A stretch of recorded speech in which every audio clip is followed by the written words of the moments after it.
Hello, everyone, and welcome to Bible Basic Bible Study.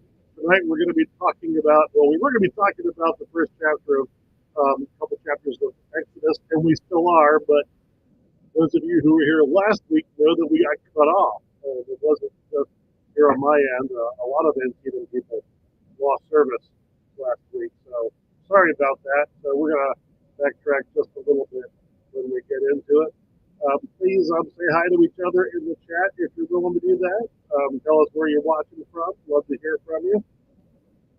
As always, we're taking one basic Bible story at a time. And if you would like to have in advance a copy of what we're going to be doing each week, just shoot me an email at the email address below, and I will send you out the paraphrasing and I'll put together what we do. So, we got a number of people. Oh, here we go. John, we got a lot of people watching, but only John has said hi so far. Hi, John. Good to have you here tonight. Unless we're actually up again on the chat out. Well, we'll see. Anyway, so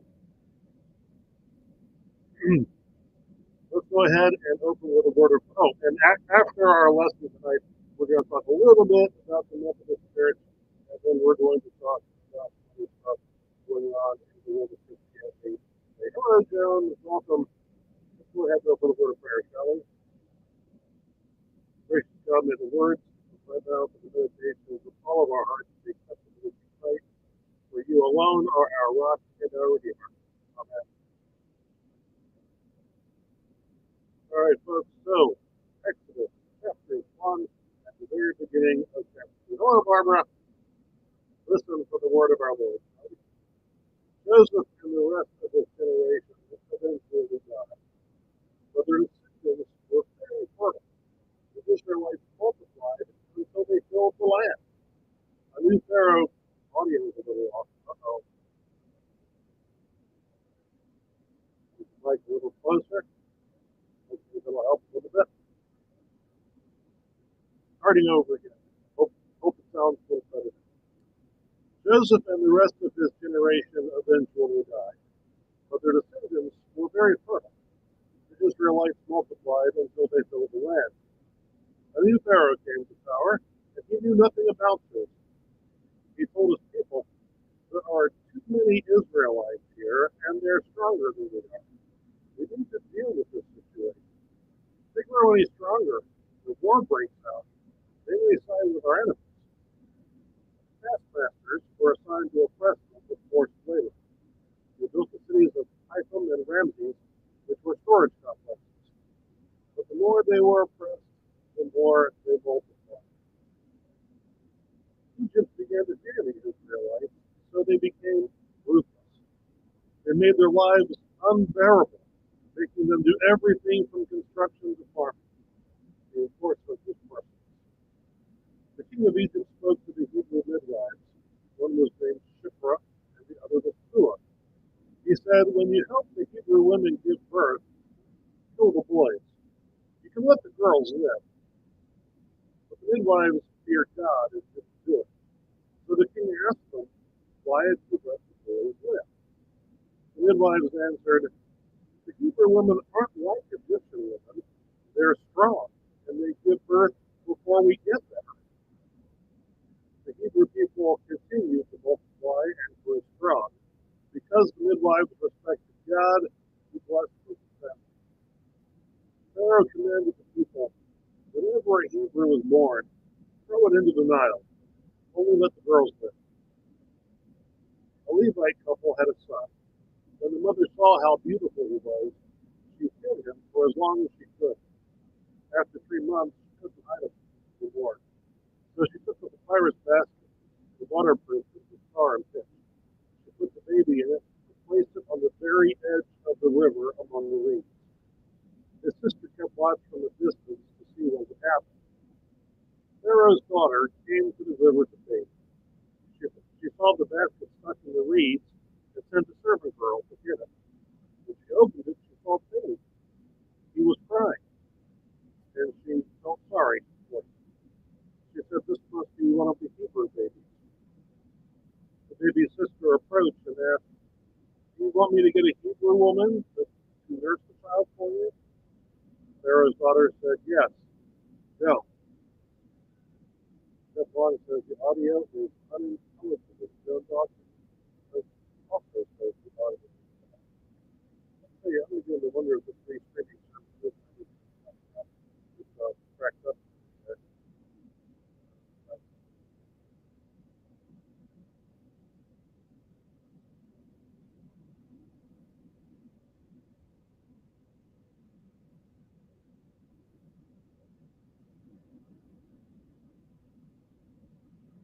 All right, folks, to get this out.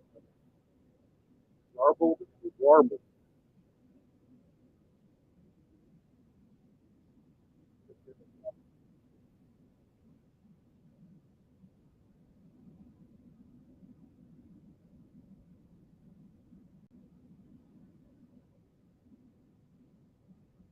Check 1, 2, 1, 2, 3, 4.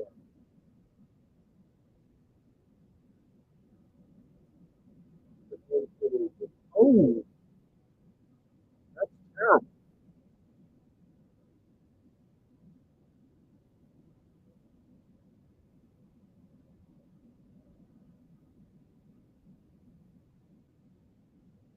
I don't know why that's happening. I'm going to change microphones. Okay, I'm changing microphones for a minute. I'm going to change back again and see if that helps. Also gonna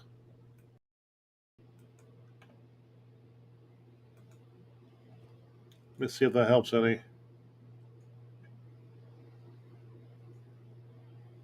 Let me see if that helps any. Oh, that's much better. Okay. Sometimes you just gotta turn it off and turn it back on again. Man, I feel terrible. Audio is unintelligible. Okay. Do you want me to start over again? I'm willing to start over again if you want me to. Let me know. I'm watching the chat. Do you want me to start over or keep going? I won't do anything until I see a response.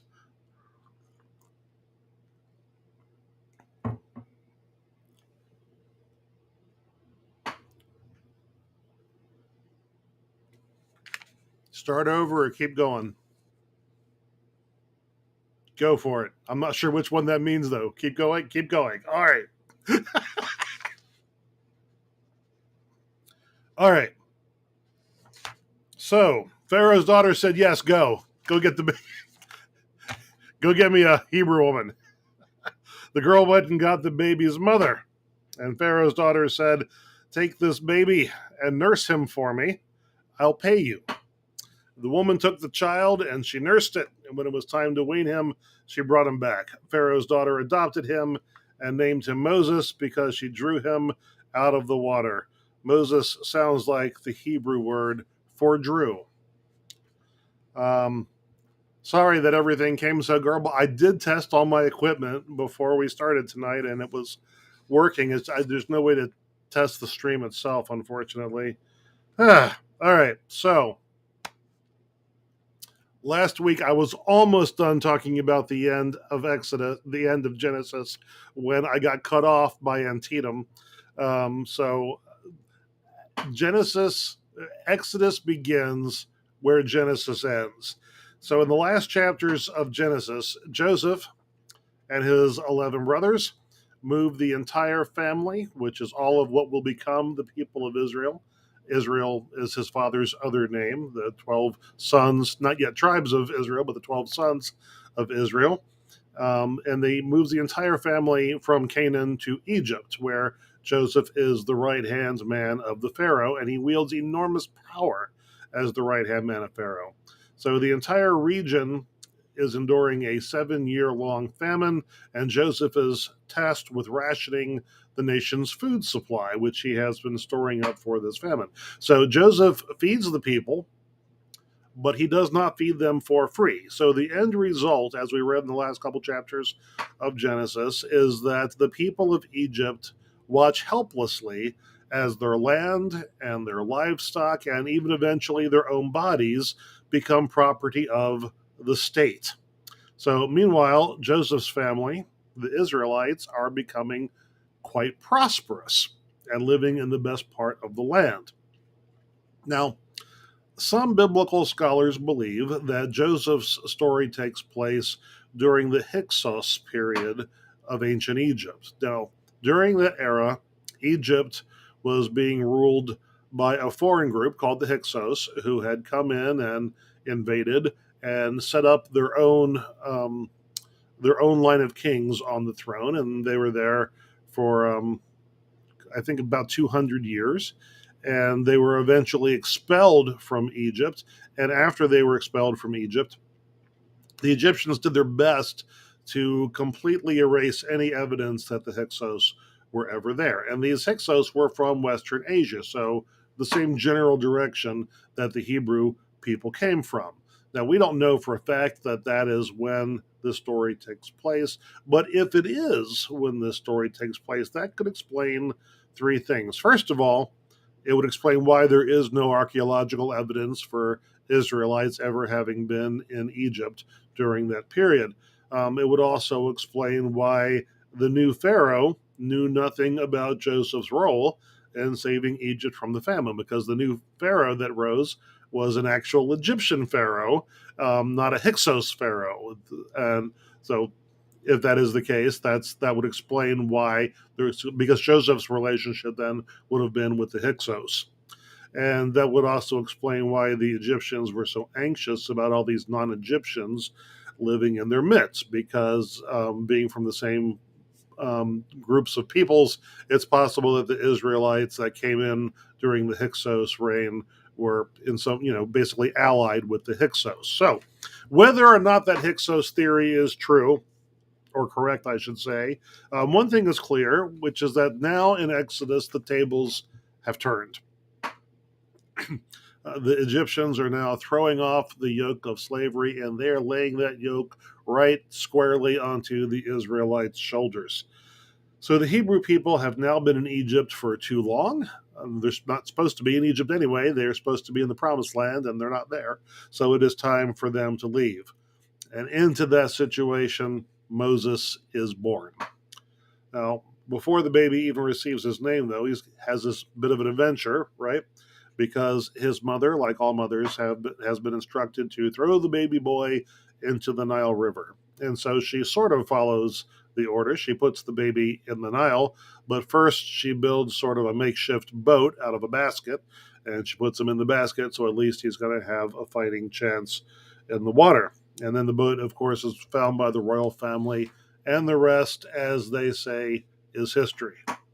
So, what does this story tell us about God? God is extremely active throughout the book of Exodus. God's first task is getting the Hebrew people out of Egypt. And to that end, God is about to, in the next chapters, perform some of the most awesome and also the most dreadful supernatural events in the entirety of the Bible. But God also is going to work through much more natural means, people like the Hebrew midwives, and like the daughter of Pharaoh, and like the servants of the daughter of Pharaoh. These people are going to be serving God's plan as well. So God's very active in this story. Now, what does this story tell us about ourselves? People are capable of extreme levels of brutality. And modern humanists say that we're naturally good natured, right? I'm quite skeptical of that claim. On the other hand, the Christian tradition has traditionally held that people are naturally totally depraved and only capable of doing good by the grace of God. I don't know that I would. That's extreme language as well. Um, I tend to think that humanity is morally neutral, which of course is not a good thing either, because that means we could go either way. So that then, given the right set of cultural values, we are capable of doing great things. Given the wrong set of cultural values, we're capable of doing terrible things like throwing innocent babies into a river. So, that being the case, there is no way to overstate the importance of the influence of religion on humanity for either good or for ill.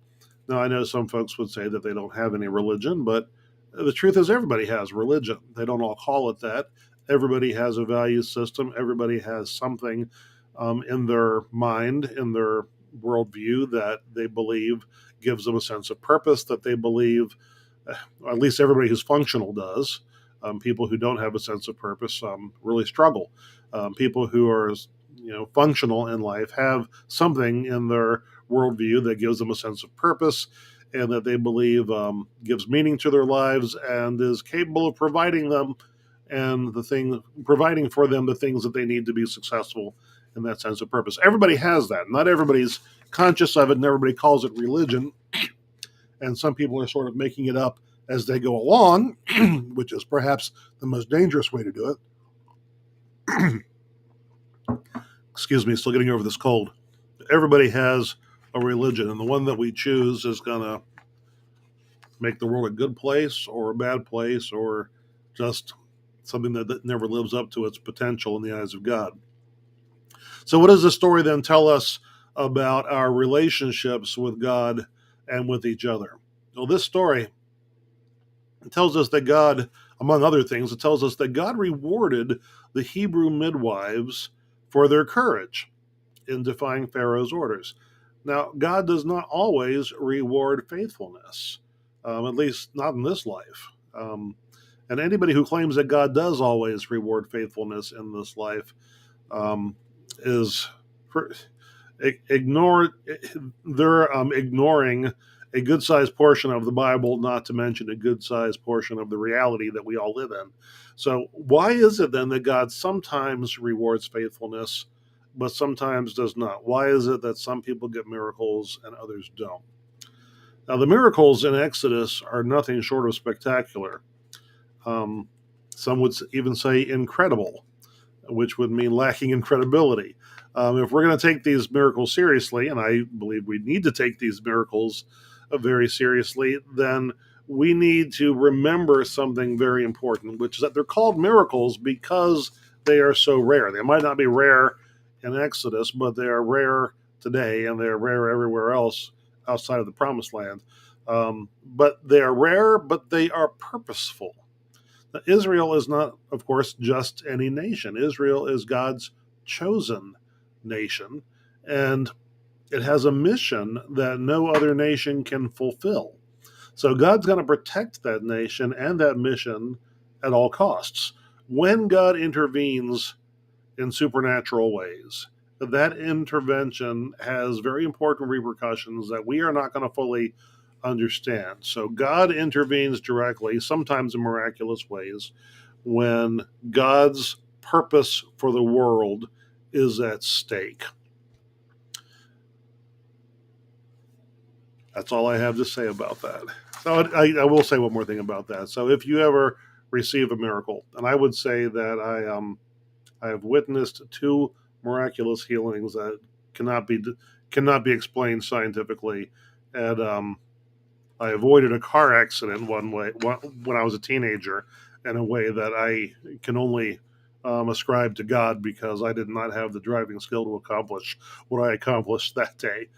So miracles happen. If you receive a miracle, though, it is not for you just to enjoy. It is because God's purpose was in jeopardy, and that's why that miracle came. So the question is, what is it God needs you to do? All right, so moving on to news. First, let me take a look at what I missed in the chat over here while I was reading. Okay, we got a lot of people saying hi tonight. So let's go back to so Joan Dawson is here, Barbara is here, John is here, Tom Brown is here, Charles Verger is here, Jeff Long. I don't know who signed his as Otterbein. I'm betting it's Cindy, but I don't know. Let's see. Anybody else I haven't said hi to yet? I think that's it. Oh, Judy Kelly. Hello, Judy. All right. So, welcome again, everyone. So, what's going on in the Methodist world this week? Well, a couple of things. One happened last week, which is that the the Wesleyan Covenant Association, which is the separatist group in the United Methodist Church under the leadership of Count Dooku. That's a Star Wars reference. That's not actually who's in charge. But the separatists, in frustration, instructed the churches in multiple conferences, including this conference, the Baltimore Washington Conference, to stop paying their apportionments in an effort to exert pressure on the conference to give them more favorable terms for their exit. Which is amusing to me because, in my experience, an awful lot of these churches don't pay their apportionments anyway, or at least don't pay them in full. So I don't know that we would actually notice that money missing in some cases. But their goal is to leverage because they want better financial terms to leave the denomination. And I'm not on the board of trustees for the conference. They're the ones that decide these things. If I were, I would pay them to leave. And if you're on the board of trustees of the conference, that's my advice to you. Pay them to leave.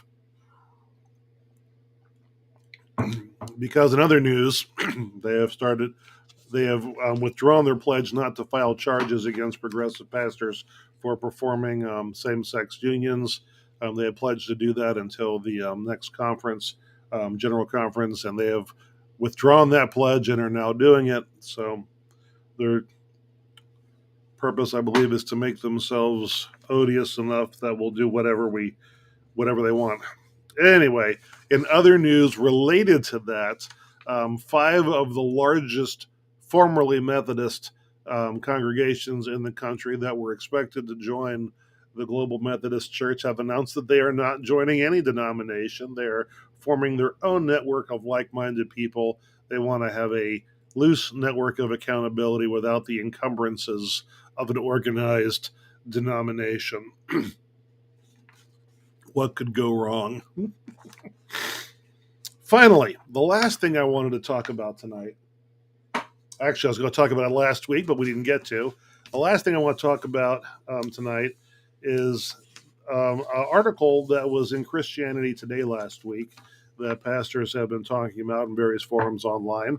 And the article from Christianity Today revealed that a recent study of the most politically conservative evangelical Christians in the United States are generally speaking, they are not attending church anymore, which was a big surprise because the assumption had been all along that there were very conservative congregations and very conservative pastors that were tightly aligned with the Republican Party, and that was what was driving the conservative movement in evangelical circles. As it turns out, though, the most conservative of them are not attending any congregation anymore. And if you were to ask them why they're not attending, they would say that they can't find a congregation that they like, most likely.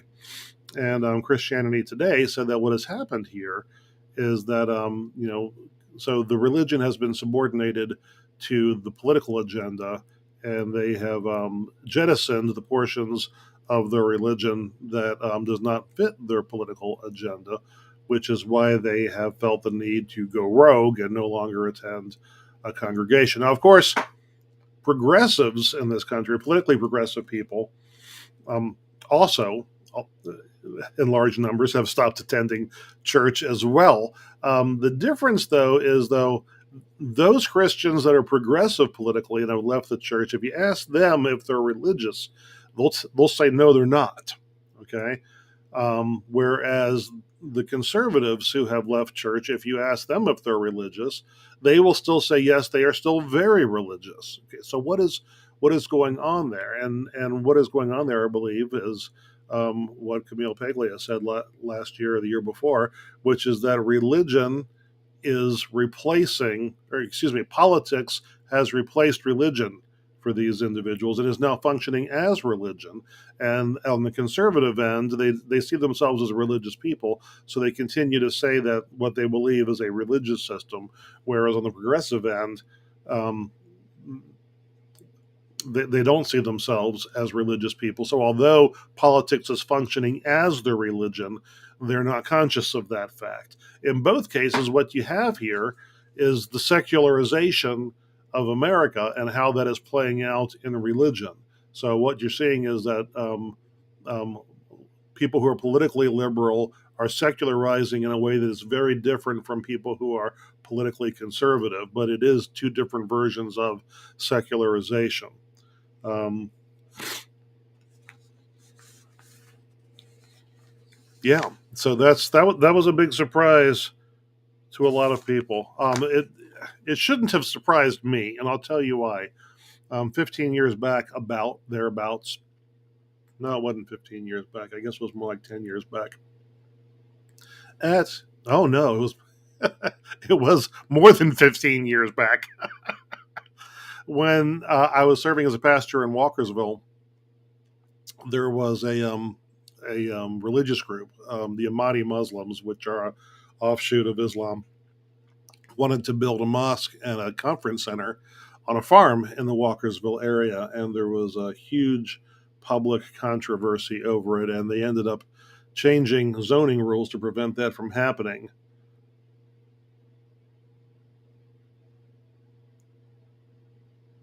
Oh, Jennifer, yeah, yeah, Jennifer, I see what you're saying there. That you're a member here and you haven't been here in 5 to 6 years, but um, would come now, but you're just away.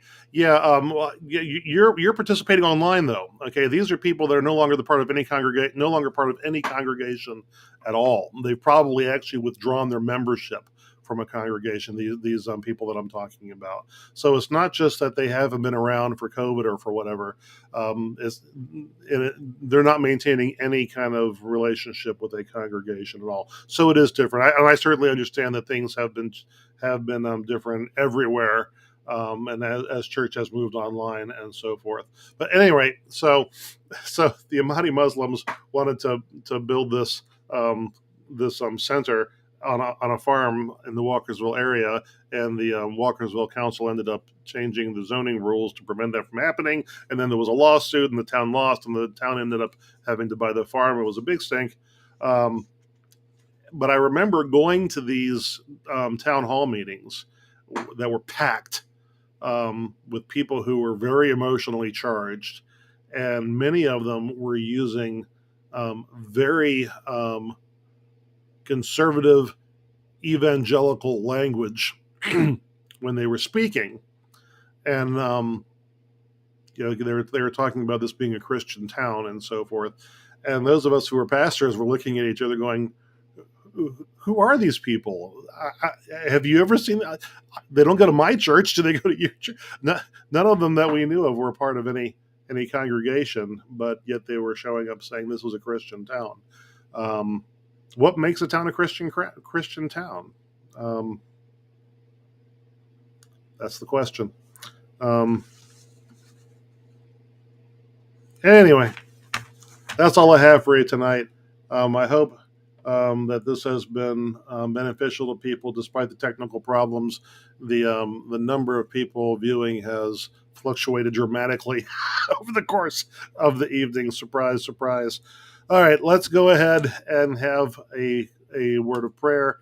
I like to close with the Serenity Prayer every week because it's very important in my own spirituality and in these trying times where people are emotionally charged. I find that the Serenity Prayer could have a lot to offer all of us. Let us pray. God, give me grace to accept with serenity the things that cannot be changed, courage to change the things which should be changed, and the wisdom to distinguish the one from the other, living one day at a time, enjoying one moment at a time, accepting hardship as a pathway to peace, taking, as Jesus did, this sinful world as it is, not as I would have it, trusting that you will make all things right if I surrender to your will, so that I may be reasonably happy in this life and supremely happy with you forever in the next. Amen. All right, folks, see y'all next week as we talk about Moses.